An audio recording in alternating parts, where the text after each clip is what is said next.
When my personnel arrived on scene, they arrived and the vehicle was turned over on the passenger side with significant front end damage. Tiger Woods was alert and oriented, and he was trying to self-extricate, but he was unable. So my firefighters used a halogen tube to help pry the seats and the metal from around his legs. They also used an axe to break out the windshield. At the same time, the firefighters and paramedics were keeping C-spine precautions for potential neck and back injuries. They were able to get him on a backboard, splint his legs, and transport him to a trauma center.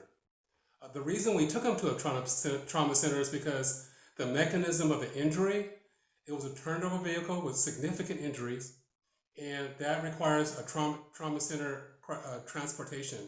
The reason we did not take him to the nearest hospital because he had significant injuries, but they weren't life-threatening.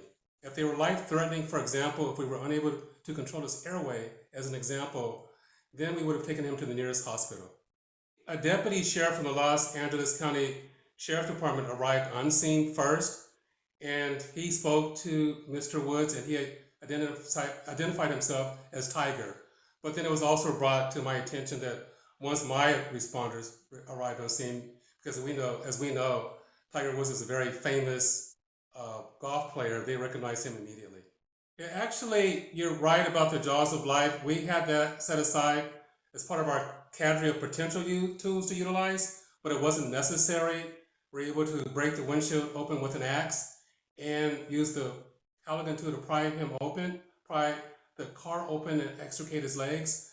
He was alert and oriented the entire time.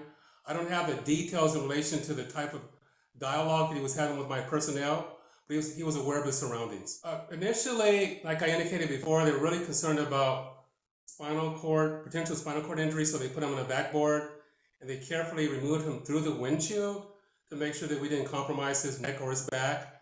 It's my understanding that he had minor lacerations, and he had potential broken bones in both of his legs.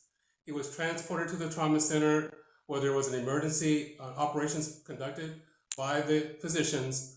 I'm unaware of the outcome of the operation at this time.